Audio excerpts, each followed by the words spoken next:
Transform your life in 15 minutes. We are on day 7 and I am happy to see you guys. If this is your first time joining me, my name is McAdams. And if not, good to see you. Good morning, good afternoon, good evening, or whatever time it may be. For those that are taking the time to look at this live, I appreciate you. And I also appreciate you if you are taking the time to actually watch the recording, because remember, it's transform your life in 15 minutes. And basically the goal is for you to carve out just 15 minutes of your 24 hours. You have a whole 24 hours to do whatever, all your chores and things you got to do, but just carve out 15 minutes for yourself. And I guarantee you'll start transforming your life. All right, so for the mind portion of it, we're going to be reading a book called Psycho-Cybernetics. And for the body portion, we're going to be doing the sun salutations. And then finally, for the soul portion, we're going to be doing some meditation. All right, so if this is your first time joining us, we're reading Psycho-Cybernetics by Dr. Maxwell Maltz. And in this book, what we've come up so far, again, I'm just kind of reading excerpts throughout the book. We're still only on chapter 2, so you're not too far. And there's recordings, guys. If this is your first time joining, if you're just now finding me, then all the other lives have been recorded, and they are out there for your viewing pleasure. Good morning, good to see you. All right, so, oh, by the way, in case you're wondering about yesterday, yes, same thing happened today. This is plan B. So this is going to be the new plan A for me. And if you don't know what I'm talking about, don't worry about it.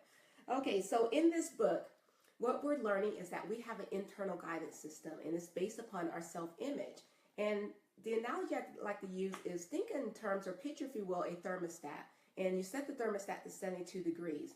And then no matter what happens throughout the day as the temperature adjusts either higher or lower than the 72 degrees, a mechanism comes on and adjusts it right back to the 72 degrees. The thermostat comes on and adjusts it right back to the 72 degrees. Well, the same thing happens in our mind. We have an internal guidance system, like a mechanism, the servo mechanism, that adjusts our focus, and the actual target is going to be our goal. And I'll talk about what types of goal, because there's actually two, I should say, types of functions, because that servo mechanism actually has two functions.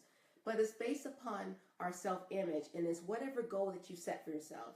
So this explains, why sometimes you have trouble, achieving your goals or accomplishing things that you want to accomplish. Even some simple tasks as getting out of bed. Some of you guys are having a hard time.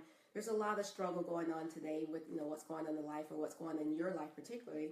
But if you understand what's going on internally, it will help you and give you some hope, okay? Now, as I was mentioning yesterday, we left off learning that there are actually two types of servo mechanisms. And one of them is where we actually have the goal in sight, like we know what the target is. And think in terms like you're on an airplane and it's on autopilot. And the pilot's still there, but it's on autopilot. It's navigating, and I use we're leaving from California, we're going to New York. So the goal is to get to New York, and it's on autopilot. So throughout the destination or the travel, there's going to be turbulence that's going to be experienced and all kinds of things. You're going to veer off course, but in the end, you're going to make it to your destination. That's the first type of servo mechanisms, where the goal or the target is known. So you actually set the goals, you write your to-do list, you know what it is that you want to accomplish. And then the second type of servo mechanism is where the target is not known. Okay, so the example that was used in the book is a pen. And let's say that it's in the dark and you know that there's a pen on your desk somewhere and you want to find it. So that's the goal of the second one, is the target is unknown, but you want to discover it. So then you're groping around in the dark, you can't see, and you're looking for a pen. And while you're trying to find that pen, you're picking up all types of objects, but you know it's not the pen. And then finally you find the pen. Or another example would be, like, how if you forget a name and all of a sudden you're like, okay, what is that name? I know it. So mentally you're trying to process your memory and go back through your Rolodex in your mind and try to figure out the name. Like, oh, okay, I got it. That's the second type of servo mechanism. So today we're going to be reading from, again, second chapter, but we're going to be reading from, Is There an Infinite Storehouse of Ideas, Knowledge, and Power? All right, let's get started. Let me start my timer here. There we go. All right, many great thinkers of all ages have believed that man's stored information is not limited to his own memories of past experiences and learned facts. There is one mind common to all individual men, said Emerson, who compared our individual minds to the inlets in an ocean of universal mind. Edison believed that he got some of his ideas from a source outside of himself. Once when complimented for a creative idea, he disclaimed credit, saying, "The ideas are in the air, and if he had not discovered them, someone else would have." Dr. J.B. Ryan, head of Duke University's Parapsychology Laboratory, proved experimentally that man has access to knowledge, facts, and ideas other than his own individual memory or stored information from learning or experience. Telepathy, clairvoyance, precognition have been established by scientific laboratory experiments. Dr. Ryan's finding that man possessed some type of extrasensory factor, which he calls psi, is no longer doubted by scientists who have seriously reviewed his work. As Professor R.H. Dallas of Cambridge University, author of Straight and Crooked Things, has stated, the reality of the phenomenon must be regarded as proved as certainly as anything in scientific research can be proved. We have found, said Dr. Ryan, that there is a capacity for acquiring knowledge that transcends the sensory functions. These extrasensory capacity can give us knowledge certainly of objective and very likely of subjective states, knowledge of matter, and most probably of minds. Schubert is said to have told a friend that his own creative processes consisted in remembering a melody that neither he nor anyone else had thought of before. Many creative artists, as well as psychologists who have made a study of the creative process, has been impressed by the similarity between creative inspiration, sudden revelation, intuition, etc., and ordinary human memory. Searching for a new idea or an answer to a problem is in fact very similar to searching memory for a name you have forgotten. You know the name is there, or else you would not search. The scanner in your brain scans back and over stored memories until the desired name is recognized or discovered. The answer exists now. In much the same way, when we set out to find a new idea or the answer to a problem, we must assume that the answer exists already somewhere and set out to find it.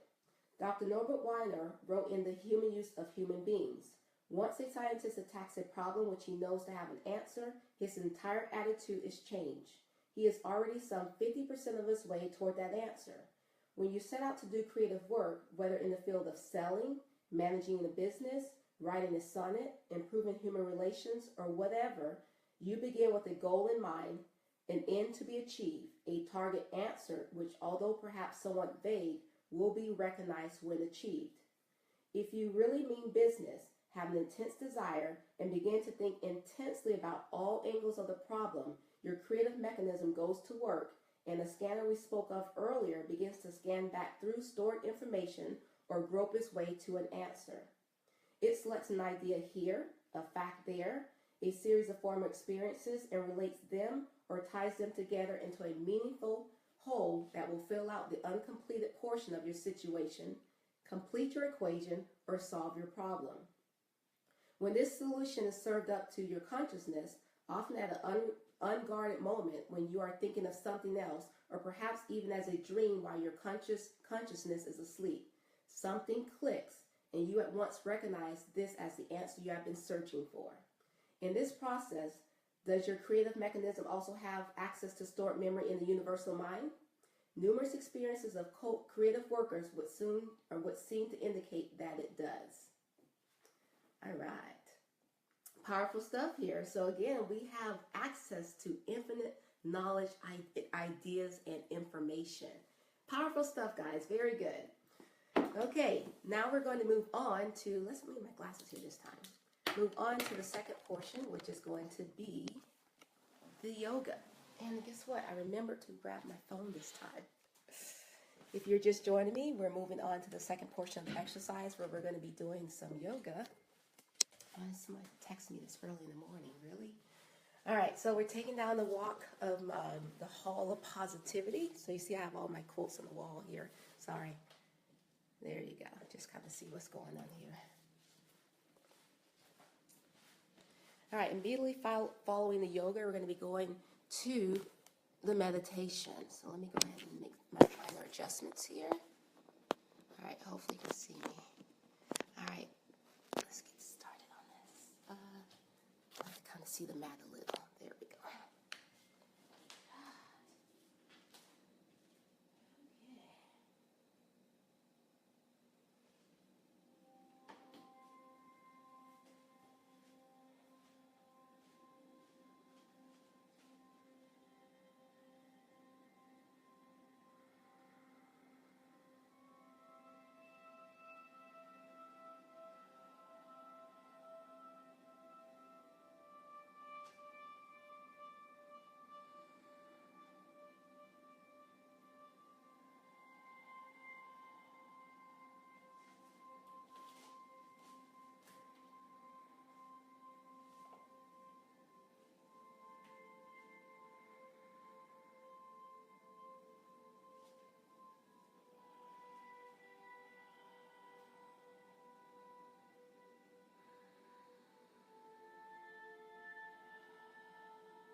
brings us to the last exercise, which is for your soul.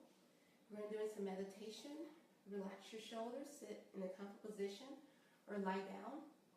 Being careful not to fall asleep. Make sure your body's nice and relaxed.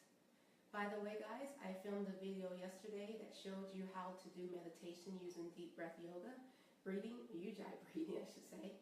So be sure to watch that video if you need some more assistance with the meditation. We're going to be inhaling with the count of 1, exhaling with the count of 2. Just close your eyes, clear your mind, push any thoughts that come into mind aside, and just focus on your deep ujjayi breathing.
release, relax, and return fresh and calm.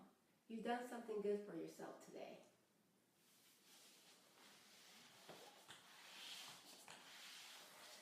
All right, thank you for joining me. Wait, go down, head lock, head cut off.